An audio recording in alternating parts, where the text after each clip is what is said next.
So can you just speak about the transition? Like, how did you get into politics? So you obviously, I mean, for people who don't know, it's not just that you were on TV. I mean, you were in movies, right? Like you were, if I can, I have name drop. I'm just going to, full disclosure. I have told people how, oh yeah, I was with Kane at the Olive Garden one time and this, but the point of the story was like, I realized what it was to be like next to someone who was actually literally famous, not just libertarian famous. Cause like I would be at conferences next to like Ron Paul or, people would know people, but then like with the Olive Garden, like the staff was milling around the salad bar saying, is it him? And I went to the bathroom. I said, yeah, that's him. So, I mean, what did people approach you and say, hey, we think you should run for office? Or is that something on your own you wanted to do? It was something that I wanted to do on my own. Now, I'd actually never really wanted to get into politics. I'd always been interested in government and politics, then later economics, just cause, I mean, history is my favorite subject during school. And I like the social sciences, but I just never wanted to get involved in government. Who would in the government? Right. Especially as my life goes on and I became really more and more libertarian thinking. Obviously, that's not something that was attractive to me. In the past, I'd had people try to kind of recruit me for different offices and things like that, but it just wasn't the right time for me.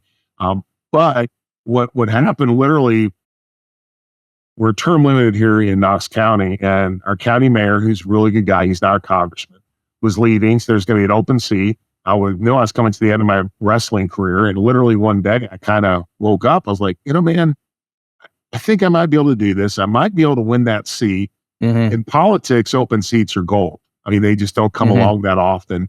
And it's so much easier to compete for an open seat than it is against an incumbent. Your success percentage against an incumbent is going to be probably less than 5%, really, the odds of winning a race.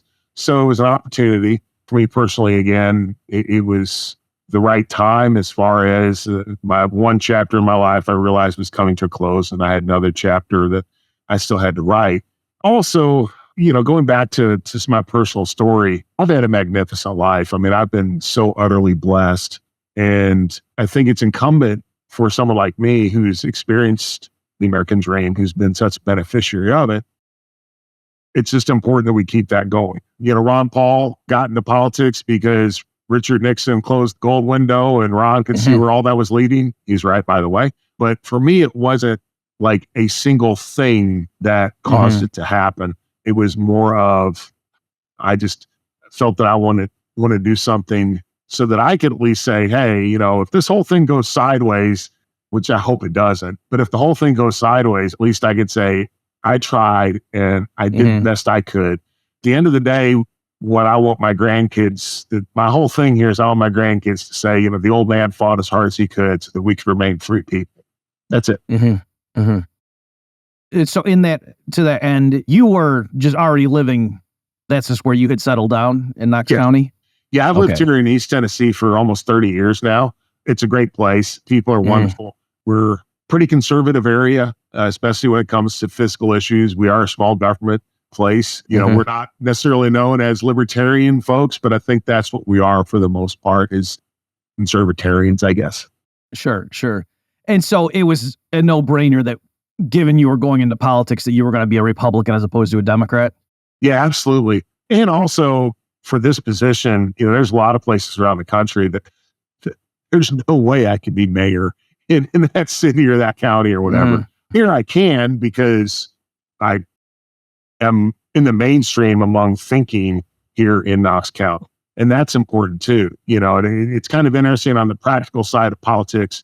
We often get mad at certain politicians because they bend this way or that way. But we also have to understand where they're coming from. And I was talking to the congressman from New York, and he just has to be a little different from our Congress people here. Our Congress people here are super conservative because the people here are super conservative. Right. So that really does make a difference. And if I'd lived in a lot of parts of the country, there's no way that I would even contemplate doing this.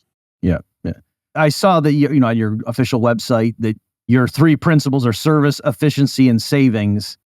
How did you, pick those? And I noticed too, like how am I trying to say it? that you really are trying to, serve your constituents. And so, yes, you have your political views and everything, but I mean, if you're running for office, and especially like as a mayor, like you have to deliver and, do a good job for your people. So like, can you just explain your philosophy and what does it mean to you to be doing a good job? Right. It can be difficult because a lot of people I talk to are super libertarian types, and very grassroots. Like, why are you doing this? Because it's not libertarian. Well, folks, we don't live in a libertarian world. I wish we did, right? So I've had in myself, especially after someone like Rand Paul. I think Rand Paul does a great job. And sometimes he'll take flack too, because, well, that's not a purely libertarian position. Well, it's not, but it moves things in the right direction. And that's kind of how I look at things too. Yeah, there are certain things that the local government just has to do because that's what's expected. I remember when I was contemplating doing this, and I was talking with Thomas Massey. Thomas is like, you're going to libertarian hell, right? Because all the things the libertarians don't think you should be doing is what local government does. I'm like, yeah, I know that. But the alternative is to just withdraw from society, and that's not going to either. So for me, it is walking that line of keeping your principles intact and applying them. At the same time, realize that sometimes you actually have to think outside the box and things which aren't necessarily, this is not libertarian. But if you can do it a certain way, or at least, do a partnership with the private sector, things like that, it becomes much more palatable. And then that's what we do. Sometimes I'm going to do stuff that, the hardcore libertarians aren't going to like. But it's like, look, this is how everybody else in the country is doing it. This is how we're doing it. And this is a lot better. And I will never contemplate, we're just going to spend a lot of money and throw money at this and hope we get the result.